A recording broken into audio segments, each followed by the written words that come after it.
श्री शिवाय नमस्तुभ्यम। हर हर महादेव, जय महाकाल। कैसे हैं आप सभी लोग। आज हम लेकर आए हैं भगवान शिव का एक अत्यंत पवित्र, सरल और चमत्कारी मंत्र, जिसका नाम है श्री शिवाय नमस्तुभ्यम। भक्तजनों, क्या आप जानते हैं कि ये मंत्र केवल बोलने का मंत्र नहीं है, ये शिव का समर्पण, नमन और पुण्य सद्गति का मंत्र है। आज की ये पूरी कथा, पूरा विचार, पूरा उपाय इसी मंत्र के चारों ओर घूमेगा। आज हम जानेंगे ये मंत्र क्या है, ये मंत्र कहाँ से आया है, इस मंत्र को कैसे बोलना चाहिए, कितनी बार बोलना चाहिए, कौन लोग इस मंत्र को जरूर बोलें, इस मंत्र से विवाह में क्या लाभ मिलता है, इस मंत्र से धन सुख शांति कैसे आती है, और सबसे ज़रूरी बात, इस मंत्र को बोलने समय कौन सी गलती नहीं करना चाहिए। भगवान शिव कहते हैं, ना मुझे फूल चाहिए, ना मुझे धूप चाहिए, ना मुझे दिखावा चाहिए, बस मुझे सच्चा भाव चाहिए। और श्री शिवाय नमस्तुभ्यम, इससे बड़ा सच्चा भाव कोई नहीं।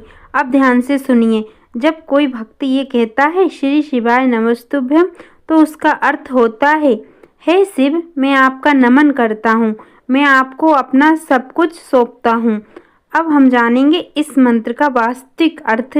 श्री अर्थात शुभ, अर्थात कल्याण, अर्थात मंगल, शिवाय अर्थात शिव को, जो कल्याण के स्वरूप हैं।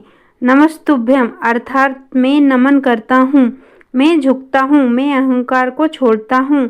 भक्तजनों, जब इंसान झुकता है तभी भगवान उठते हैं। अब ध्यान दीजिए, ये मंत्र किसी कठिन उच्चारण वाला मंत्र नहीं है। इसमें कई विक्षण नहीं, कोई डर नहीं, कोई नियम का बोझ नहीं, फिर भी इसका फल असंख्य है। अब प्रश्न आता है, इस मंत्र को कब बोलें। सुबह उठते ही अगर आप कुछ नहीं कर सकते तो केवल ये बोल दीजिए, श्री शिवाय नमस्तुभ्यम। नहाते समय जल गिरता है शरीर पर और आप मन में बोलते जाएं, श्री शिवाय नमस्तुभ्यम। शिवलिंग पर जल चढ़ते समय हर धार के साथ बोलिए, श्री शिवाय नमस्तुभ्यम। सोमवार को, सावन के महीने में, महाशिवरात्रि को, प्रदोष के समय इस मंत्र का विशेष महत्व है। अब हम जानेंगे इस मंत्र को कितनी बार बोलना चाहिए। अगर आप शुरुआत कर रहे हैं तो 11 बार, अगर मन थोड़ा स्थिर हो तो 21 बार, अगर मनोकामना बड़ी है तो 108 बार, और अगर जीवन बदलना है तो रोज बोलिए कम से कम एक माला। भक्तजनों, ये कोई गिनती का खेल नहीं, ये भाव का खेल है। अब हम जानेंगे इस मंत्र से विवाह में क्या लाभ मिलता है।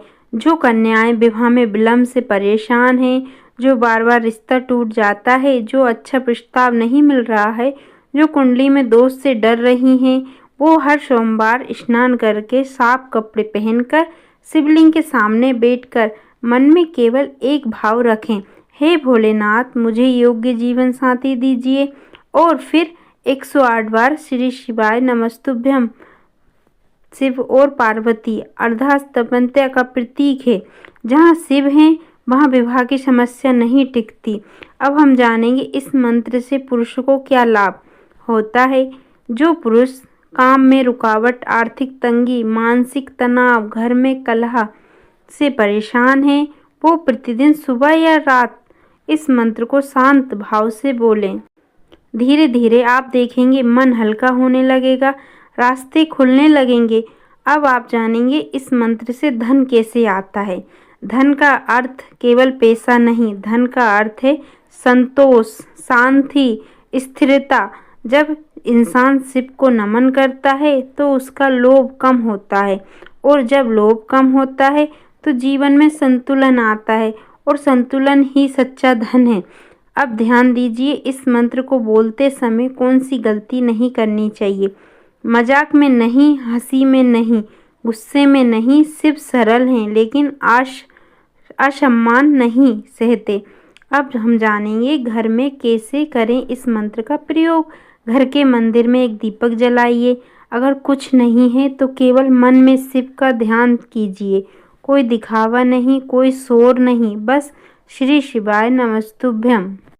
अब एक बहुत गहरी बात सुनिए।